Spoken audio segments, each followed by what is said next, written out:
recent work that the SuSanA secretariat has done in collaboration with all the SuSanA partners. So I will briefly talk about the SuSanA case studies, which we have now 60 of, and 27 are from Sub-Saharan Africa.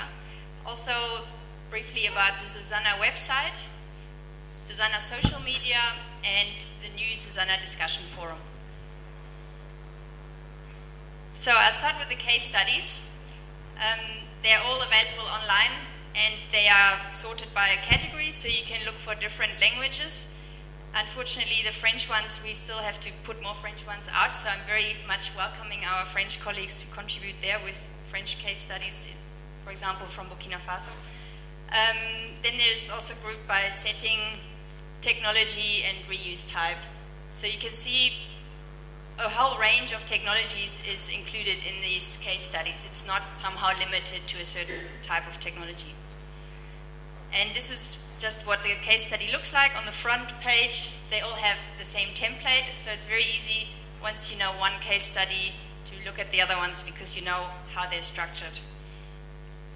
In fact, the structure is always like this. They all have 14 sections, and the most interesting part we found are these ones here: the cost and economics, operation and maintenance, practical experiences and lessons learned, and the sustainability assessment and long-term impacts. And I find that this part is often lacking in conventional publications. So with this SuSanA case study template, we're encouraging and forcing people to address these very important aspects.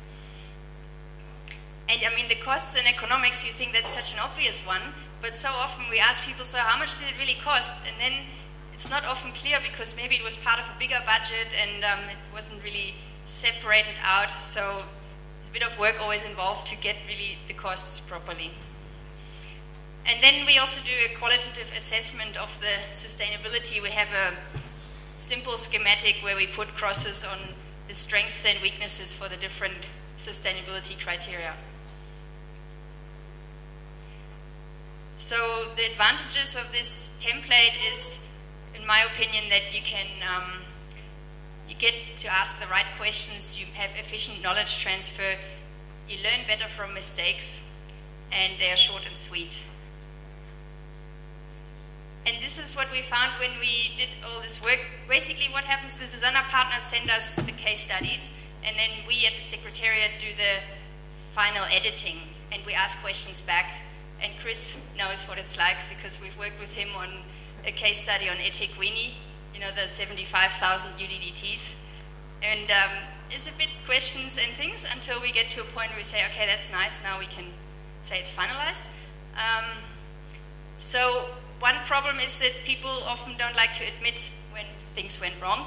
It's easier to sweep it under the carpet, but we encourage people to also publish about failed projects. So some of the case studies go into a lot of detail why things failed, and really that's how you learn the most. But people need to be honest, and it's also not, we shouldn't have a culture of blaming people for mistakes. So when you can say this is what we did wrong and this is how we would do it next time, we can all learn together. Oh, and just to point out, we have put this book here together. This is also available as a PDF on the website, and it's the 27 case studies from Sub-Saharan Africa. And it's a very popular book, so it's very heavy, and it costs €7, so we couldn't bring enough for everyone. But if you at least can browse it while you're here, and if you really want one, you can contact us. Maybe I'll pass it around. So now I just wanted to move on from the case studies to the website. This is what the website looks like. I'm sure most of you have already seen it. By the way, we also have the website in French and Spanish. So you just have to click up there, and the pages are in French and Spanish.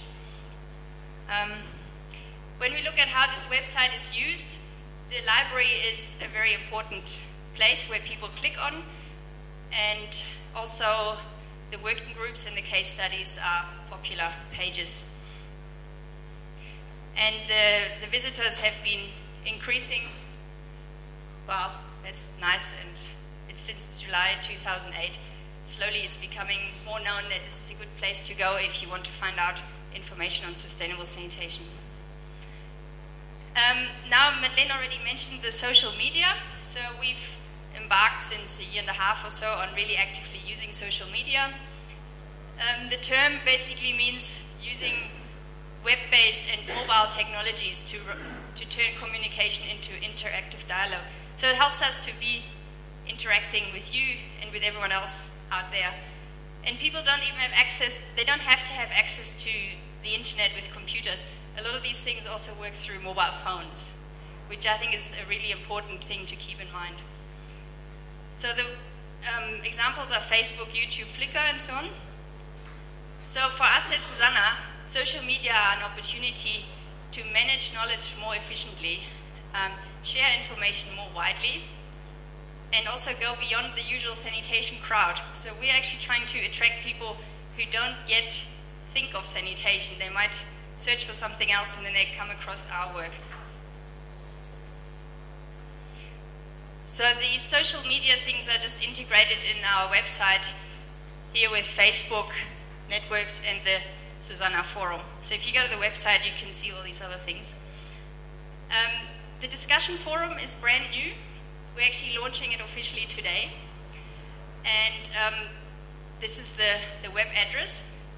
It's an open forum, which means everyone can read the postings, but when you want to write, you need to log in with your SuSanA login. And the advantage is that these posts are found by Google searches in the future.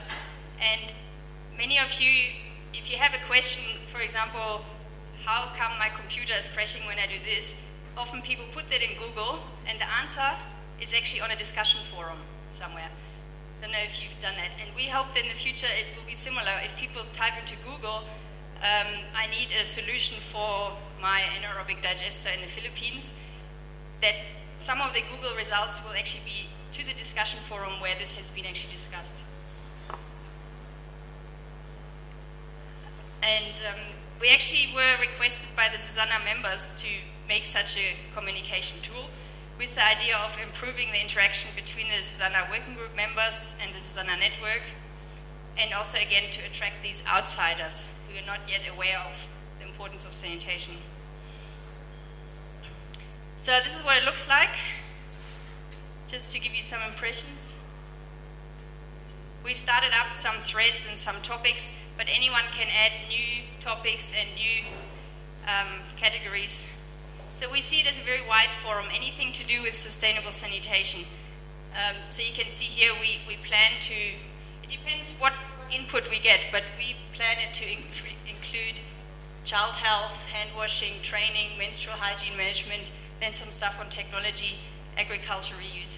But this is just a suggestion. It really depends how people are making their postings in the future.